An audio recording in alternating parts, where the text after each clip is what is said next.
नमस्कार, आप देख रहे हैं सुबह 9 बजे। मैं हूं प्रीति। आइए शुरुआत कर लेते हैं हेडलाइंस के साथ। काले धन पर सुप्रीम कोर्ट सख्त, एसआईटी की सिफारिशों के अमल पर सरकार से मांगी रिपोर्ट। अक्टूबर में आएगी जांच पर चौथी रिपोर्ट। समाजवादी पार्टी को मनाने की कोशिशें तेज, मुलायम सिंह से मिले शरद यादव। महागठबंधन में दरार से इनकार। असम में बाढ़ से 1,80,000 हेक्टेयर की खेती बर्बाद, 2200 गांव डूबे। मराठवाड़ा में गहराया सूखे का संकट। शिक्षक दिवस से पहले बच्चों को पढ़ाएंगे राष्ट्रपति, प्रधानमंत्री भी होंगे रूबरू। राज्यसभा टीवी पर सीधा प्रसारण।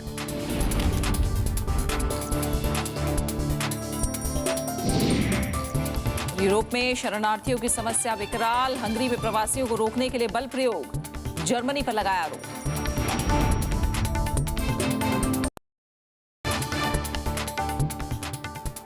विदेशों में जमा काले धन पर कार्रवाई को लेकर सुप्रीम कोर्ट गंभीर हो गया है। सर्वोच्च अदालत ने सरकार से पूछा कि एसआईटी की सिफारिशों पर कितना अमल हुआ है। साथ ही सुनवाई की अगली तारीख 28 अक्टूबर को इस बारे में जानकारी उपलब्ध कराने को कहा है। अदालत ने एसआईटी को भी 7 अक्टूबर तक चौथी रिपोर्ट पेश करने को कहा है। बहस के दौरान याचिकाकर्ता वकील प्रशांत भूषण ने दावा किया कि पी नोट्स के जरिए भारत के शेयर बाजार में 3 लाख करोड़ के काले धन का निवेश किया गया है।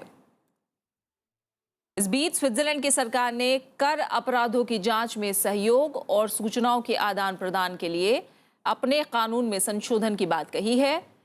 इससे काले धन के खिलाफ लड़ाई में बड़ी मदद मिल सकती है। एसआईटी स्विस बैंक और एचएसबीसी जैसे बैंकों में जमा काले धन की जांच कर रही है। बिहार में महागठबंधन से अलग होने का ऐलान करने वाली समाजवादी पार्टी को मनाने की कोशिशें तेज हो गई हैं।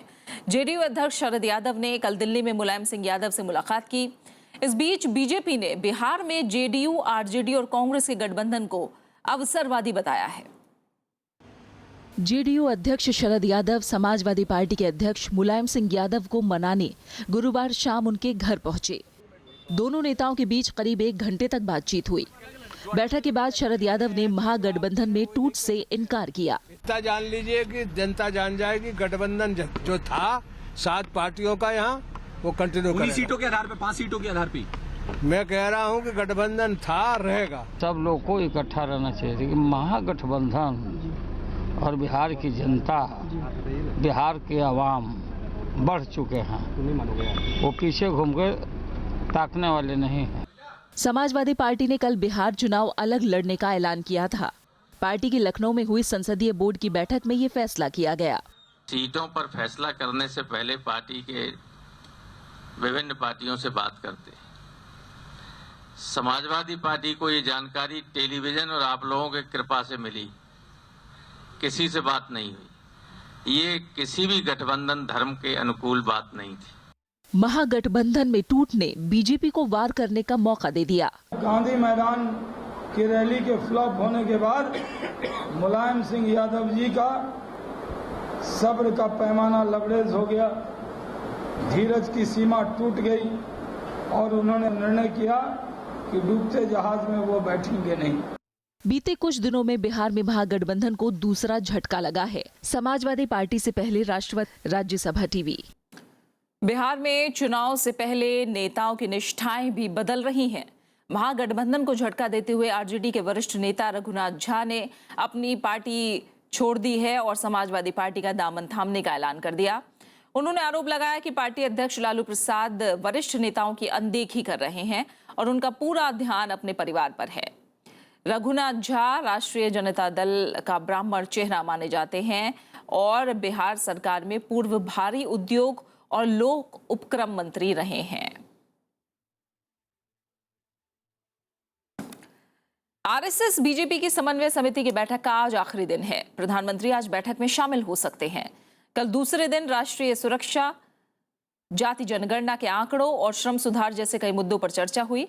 समन्वय बैठक में आरएसएस, सरकार और बीजेपी के वरिष्ठ नेता अर्थव्यवस्था, कृषि और शिक्षा समेत कई मुद्दों के अलावा सामाजिक, आर्थिक, सांस्कृतिक और शिक्षा से संबंधित विषयों पर चर्चा कर रहे हैं। बैठक में बीजेपी के वरिष्ठ नेता और केंद्रीय मंत्री शिरकत कर रहे हैं। आरएसएस और उससे जुड़े 15 प्रमुख संगठनों के करीब 100 शीर्ष पदाधिकारी बैठक में शामिल हैं। प्रधानमंत्री नरेंद्र मोदी का मानना है कि दुनिया में मौजूद सभी संघर्षों का समाधान बातचीत के जरिए निकाला जा सकता है। प्रधानमंत्री ने दिल्ली में वैश्विक हिंदू बौद्ध संवाद पहल को संबोधित किया।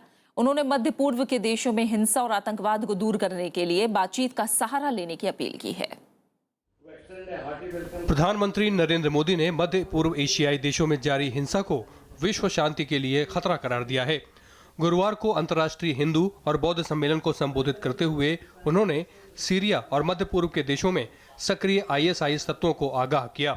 संवाद के महत्व पर जोर देते हुए नरेंद्र मोदी ने कहा कि हिंसा में लिप्त तत्वों को अपनी मांगे बातचीत के जरिए सामने रखनी चाहिए। Nature of warfare is changing and the changers are increasing. What took 100,000 men or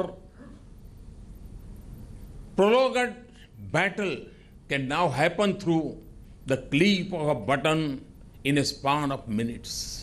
प्रधानमंत्री का कहना है कि गैर सरकारी ताकतें दुनिया के बड़े हिस्से पर हिंसा फैलाने में लगी हैं। Intolerant non-state actors now control large territories where they are unleashing barbaric violence on innocent people. इस मौके पर प्रधानमंत्री ने जलवायु परिवर्तन पर भी ध्यान खींचा। उन्होंने कहा कि गरीबों पर इसका सबसे ज्यादा असर पड़ रहा है। इस चुनौती से निपटने के लिए नरेंद्र मोदी ने विमर्श को जलवायु परिवर्तन से बदलकर जलवायु न्याय करने का सुझाव दिया। 2 दिन तक चलने वाले इस सम्मेलन में भारत के अलावा जापान, म्यांमार, श्रीलंका और भूटान जैसे कई देशों के प्रतिनिधि हिस्सा ले रहे हैं। अखिलेश सुमन, राज्यसभा टीवी। पाकिस्तान ने बीती रात जम्मू कश्मीर में 2 बार फायरिंग की।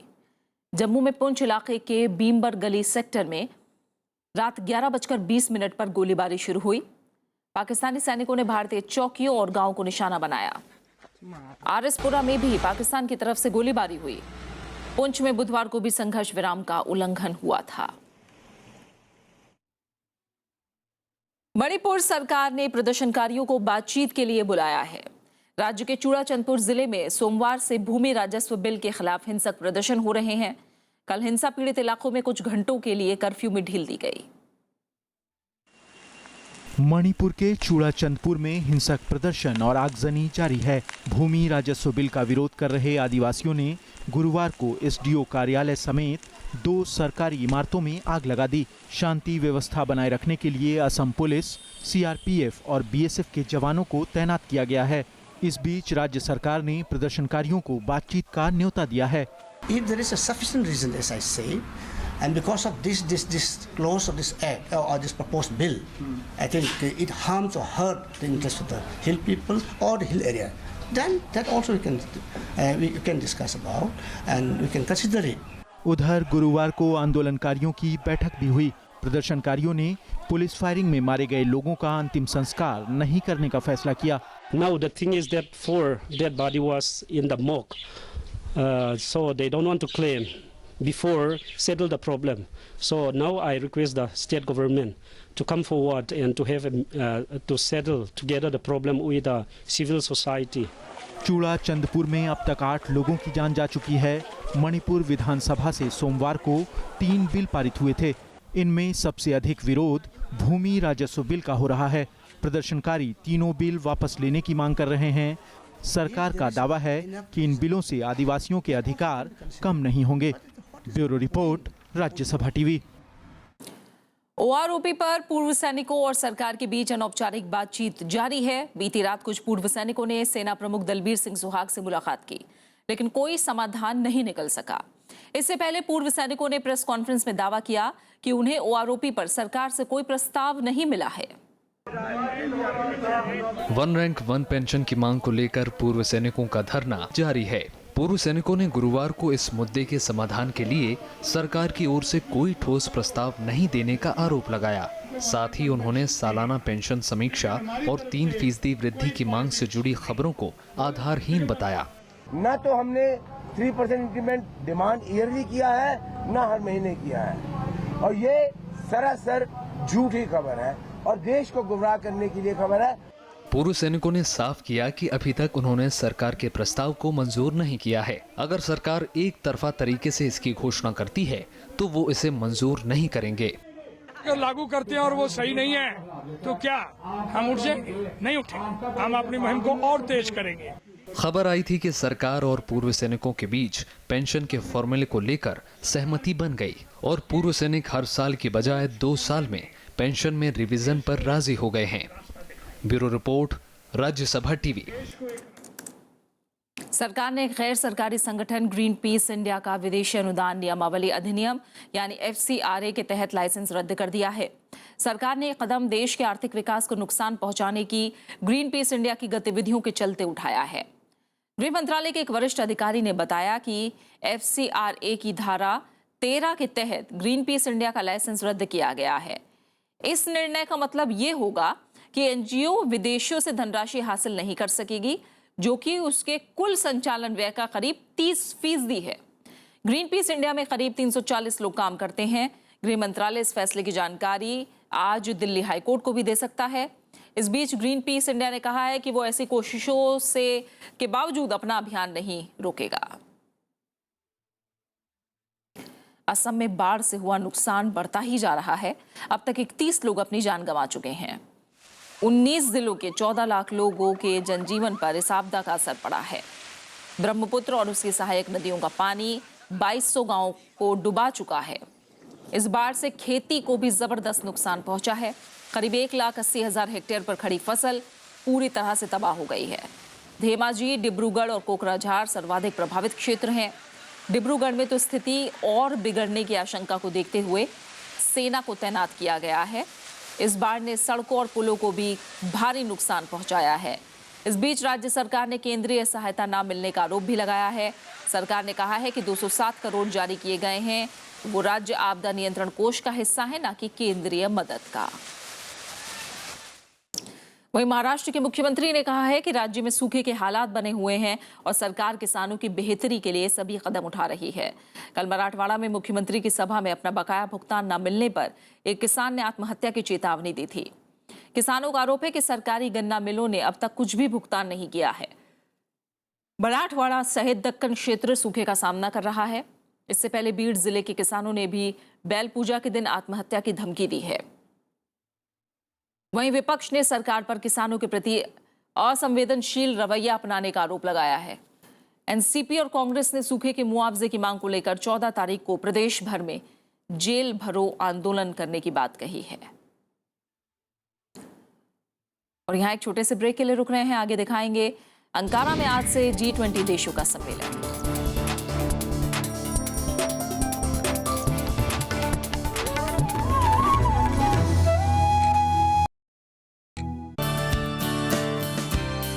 कलम जिसमें छलका विस्थापन का दर्द। मैं तो कहती हूँ मेरा कविता का जन्म जो लेखन का जन्म दुख से हुआ है। कलम जो पैगाम देती रही इंसानियत का। हम चाहते हैं कि मनुष्य मनुष्य बना रहे। आजकल जिस तेजी से हम रोबोट बनते जा रहे हैं, संवेदनहीन बनते जा रहे हैं, कोशिश हो रही है कि एक बेहतर मनुष्य, बेहतर व्यक्ति बने। मिली शख्सियत में मशहूर मारूफ लेखिका चंद्रकांता से सिर्फ राज्यसभा टीवी पर।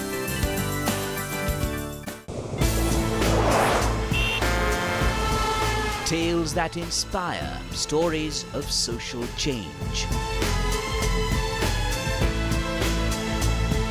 A salute to diversity, promoting public discourse. Events that motivate, inspiring the innovative spirit. Watch Rajya Sabha television documentaries every Friday at 10:30 p.m., Saturday 12:30 p.m. and Sunday at 1 p.m.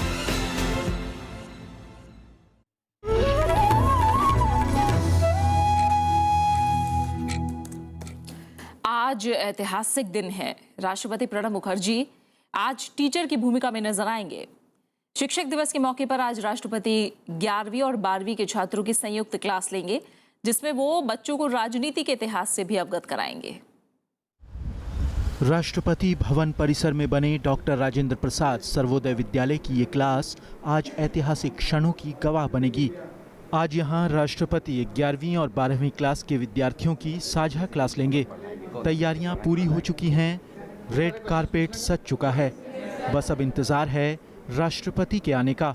जैसे कि यहाँ पे लिखा हो पॉलिटिकल हिस्ट्री सर पढ़ाएंगे। तो आपके मन में कुछ सवाल है प्रेसिडेंट से पूछने के? सर जब वो आएंगे तो हम जरूर पूछेंगे उनसे सवाल। देखा है कि प्रेसिडेंट जैसा आदमी? No, it's first time. I am feeling very lucky to be a part of this class.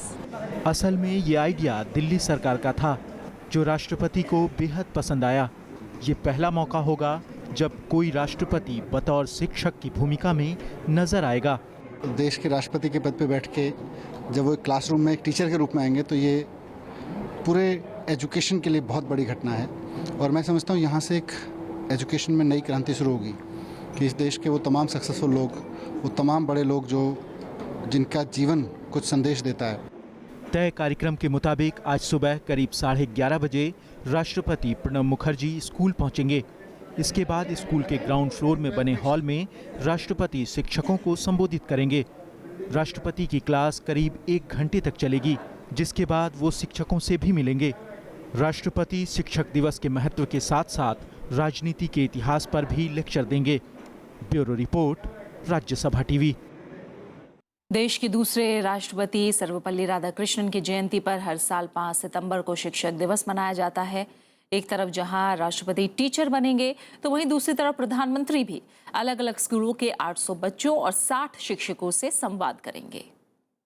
प्रधानमंत्री आज एक बार फिर बच्चों के बीच दिखेंगे। शिक्षा दिवस के मौके पर वो आज दिल्ली के मानेकशॉ ऑडिटोरियम में अलग अलग स्कूलों के 800 बच्चों और 60 शिक्षकों से संवाद करेंगे। इस मौके पर प्रधानमंत्री नरेंद्र मोदी पूर्व राष्ट्रपति सर्वपल्ली राधाकृष्णन की याद में एक सिक्का जारी करेंगे। इस प्रतीकात्मक सिक्के की कीमत 125 रुपए होगी। इसके साथ ही वो 1965 की भारत पाकिस्तान की जंग की याद में 10 रुपए कीमत का सिक्का भी जारी करेंगे। प्रधानमंत्री के इस कार्यक्रम को सफल बनाने के लिए केंद्रीय माध्यमिक शिक्षा बोर्ड और शिक्षा निदेशालय ने सभी स्कूलों को टीवी और रेडियो के जरिए लाइव प्रसारण के निर्देश भेजे हैं।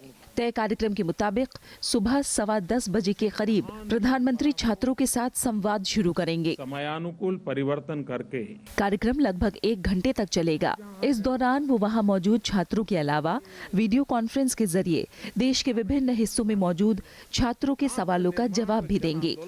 इस मौके पर मानव संसाधन विकास मंत्री स्मृति ईरानी भी मौजूद रहेंगी। देश के सभी शिक्षकों को मैं प्रणाम करता हूँ, शुभकामनाएं देता हूँ।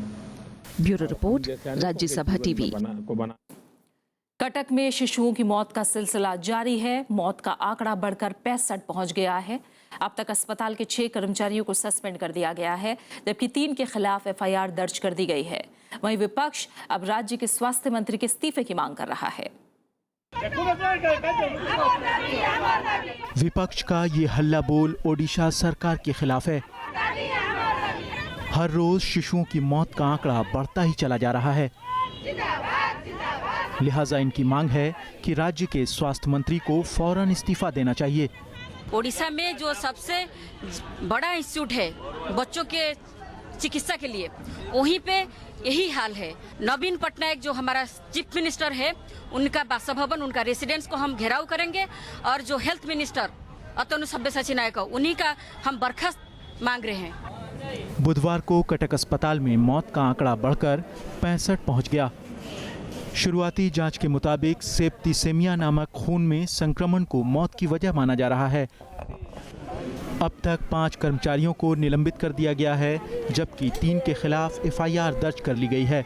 उड़ीसा पूर्वांचल का सबसे बड़ा हॉस्पिटल है। पूरा उड़ीसा का राज्य से, अंतर राज्य से यहाँ पे बच्चे लोग को लेके मरीज लोग यहाँ पे आ रहे हैं, जो भरोसा करके आते हैं। सही चिकित्सा ना मिलने पर अभी बच्चे लोग का मौत होता है। सरदार वल्लभ भाई पटेल अस्पताल पूर्व भारत का शिशुओं का सबसे बड़ा अस्पताल है। अब ऐसे में यहाँ लगातार हो रही मौतें राज्य सरकार के स्वास्थ्य विभाग को कटघरे में ला खड़ा करती हैं।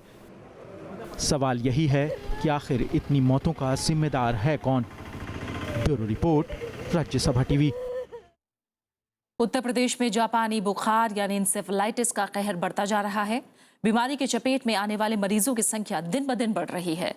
परेशान करने वाली बात यह है कि बीते कुछ सालों के आंकड़े साफ बता रहे हैं कि इस बीमारी से अपनी जान गंवाने वाले मासूमों की संख्या हर साल बढ़ती ही जा रही है और प्रशासन इस पर लगाम लगाने में नाकाम है। उत्तर प्रदेश के अस्पतालों में जापानी बुखार के मरीजों की तादाद बढ़ने लगी है। ताजा मामला पीलीभीत जिले में सामने आया है। बीमारी की चपेट में आए 15 से ज्यादा बच्चों को अस्पताल में इलाज के लिए भर्ती कराया गया है। तो पहले बुखार था, बुखार के बाद ले आए सदर में, वहाँ भर्ती किए। सदर में भर्ती किए, उसके बाद जो है उसको सर्दी झटका आ गया और झटका करके 2-3 दिन वहाँ ठीक था। फिर वहाँ से बोले कि ले जाओ मेडिकल कॉलेज, तो हम सर्दी वहाँ से भाग करके फिर यहाँ पे आ गए। जापानी बुखार एक जानलेवा बीमारी है जिसका वायरस मानसून में ज्यादा फैलता है। बीते 5 सालों के आंकड़ों पर नजर डालें, 2011 में 1365 मरीजों में से 94 की मौत हो गई। 2012 में 1765 बच्चे बीमारी की चपेट में आए, जिनमें से 232 मासूमों की जान चली गई। 2013 में बीमारी ने अपना दायरा बढ़ा लिया और 2322 लोग बीमार हो गए और 365 लोगों की मौत हो गई। 2014 में भी इस बीमारी ने 1923 मरीजों को अपनी चपेट में लिया, जिनमें से 432 को अपनी जान गंवानी पड़ी। इसी साल अब तक 670 बच्चे इस बीमारी के शिकार हो चुके हैं, जिनमें से 139 की मौत भी हो चुकी है। हर साल ये बीमारी कई मासूमों की जान ले रही है। बावजूद इसके राज्य में अभी भी स्वास्थ्य व्यवस्थाओं की काफी कमी है। एक मरीज, बेहोश मरीज के इलाज में 3-3, 4-4 डॉक्टर लगते हैं, तभी भी 1-1.5 घंटा लग जाता है। तो हमारे पास जब 150-200 बेहोश मरीज रहेंगे तो उनका इलाज एकदम से कैसे होगा? तो इतने लोगों को इलाज करने के लिए किसी भी एक संस्थान में तुरंत व्यवस्था करना मुश्किल है और तुरंत उपचार करना मुश्किल है। प्रशासन इस महामारी पर रोकथाम के तमाम दावे करता है, लेकिन बच्चों की मौत का बढ़ता आंकड़ा इन दावों की पोल खोलता नजर आ रहा है। Bureau report, Rajya Sabha TV. Tamil Nadu में कुडुलोर के पास चेन्नई मंगलुरु एक्सप्रेस के 5 डिब्बे पटरी से उतर गए। इसमें 42 लोग जख्मी हुए हैं। दुर्घटना रात करीब 2 बजे हुई। घायलों को अस्पताल में भर्ती कराया गया है। हादसे के कारण इस रूट पर यातायात बाधित है। आज से G20 देशों के वित्त मंत्रियों का 2 दिन का सम्मेलन शुरू हो रहा है। सम्मेलन में भाग लेने के लिए वित्त मंत्री अरुण जेटली तुर्की की राजधानी अंकारा में हैं। इस सम्मेलन में भारतीय रिजर्व बैंक के गवर्नर रघुराम राजन भी शामिल हो रहे हैं। अंकारा रवाना होने से पहले वित्त मंत्री ने कहा कि प्रतिस्पर्धा में बने रहने के लिए करेंसी डिवैल्यूएशन के मामले ग्लोबल इकोनॉमी के स्थायित्व के लिए बड़ी चुनौती बने हुए हैं। अरुण जेटली ने कहा कि बड़ी करेंसीज में हाल ही में हुए डिवैल्यूएशन के बाद बड़ी संख्या में एशिया के विकासशील देशों की करेंसी में कमजोरी से कॉम्पिटिटिव डिवैल्यूएशन का जोखिम पैदा हो गया है। चीन की मुद्रा में हुए अवमूल्यन का असर दुनिया भर के देशों में देखने को मिला था। खासतौर से शेयर बाजारों में हमने इसका असर देखा। सम्मेलन में यह मसला छाए रहने की संभावना है। साथ ही वैश्विक आर्थिक हालात और सदस्य देशों की ग्रोथ की स्ट्रैटेजी पर भी चर्चा होगी। बैठक से अलग G20 देशों के वित्त मंत्री आपस में मुलाकात भी करेंगे। G20 देशों के वित्त मंत्रियों की बैठक से पहले अंतर्राष्ट्रीय मुद्रा कोष ने कहा है कि आने वाले समय में भारत में आर्थिक वृद्धि की भरपूर संभावना है। IMF ने अपनी रिपोर्ट में ये बात कही है कि भारत में बाहरी उतार चढ़ाव में कमी आई है, लेकिन कुछ क्षेत्रों में आर्थिक असंतुलन बना हुआ है। रिपोर्ट में कहा गया है कि मुद्रास्फीति में अनुमान से ज्यादा तेज गिरावट ने नीतिगत ब्याज दर में थोड़ी कटौती के लिए गुंजाइश पैदा की है। हालांकि मध्यम अवधि में महंगाई का दबाव और महंगाई बढ़ने का जोखिम बरकरार है।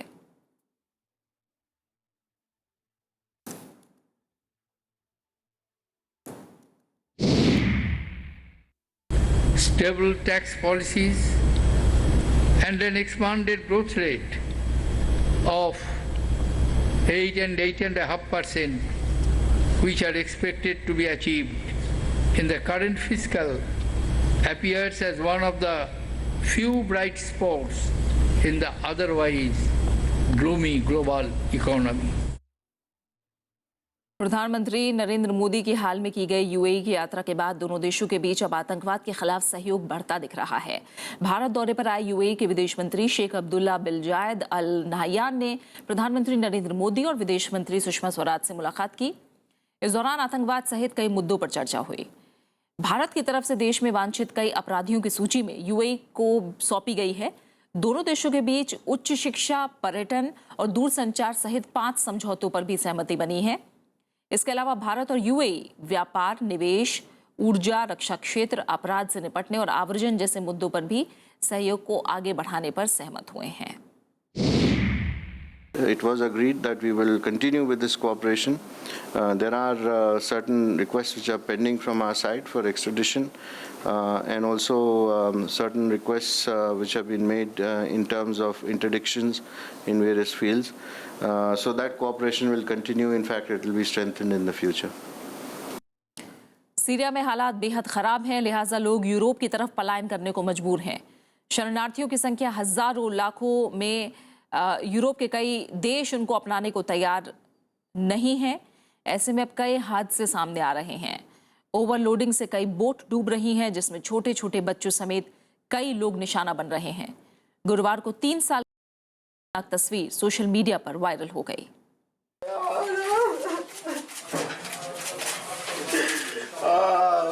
अब्दुल्ला कुर्दी नाम का ये शख्स सदमे में है। सदमा अपने 2 बच्चों को खोने का, सदमा अपनी पत्नी को खोने का। अब्दुल्ला 3 साल के उसी बच्चे का पिता है जिसकी तस्वीर सोशल मीडिया पर वायरल हो गई है। अब्दुल्ला की माने तो उसने तस्करों को ग्रीस पहुंचने के लिए 2 बार पैसे भी दिए, लेकिन रास्ता नहीं निकला, जिसके बाद वो अपनी पत्नी और दोनों बच्चों के साथ एक बोट में सवार हुआ, जिसके बाद यह हादसा सामने आया।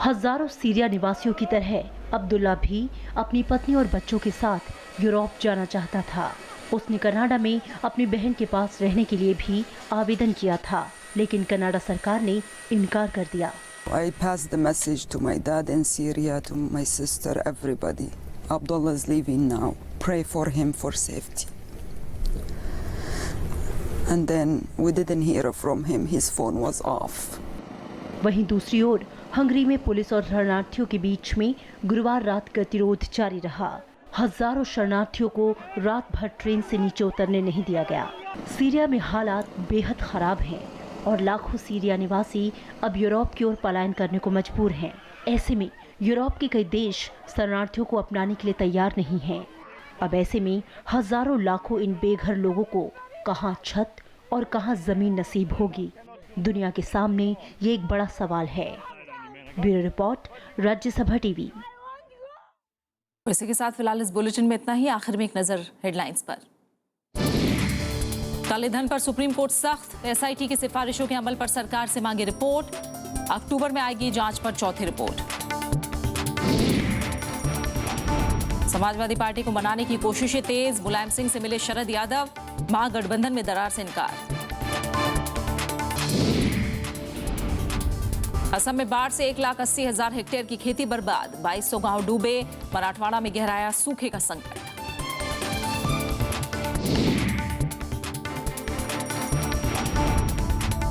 शिक्षक दिवस से पहले बच्चों को पढ़ाएंगे राष्ट्रपति, प्रधानमंत्री भी होंगे रूबरू। राज्यसभा टीवी पर सीधा प्रसारण।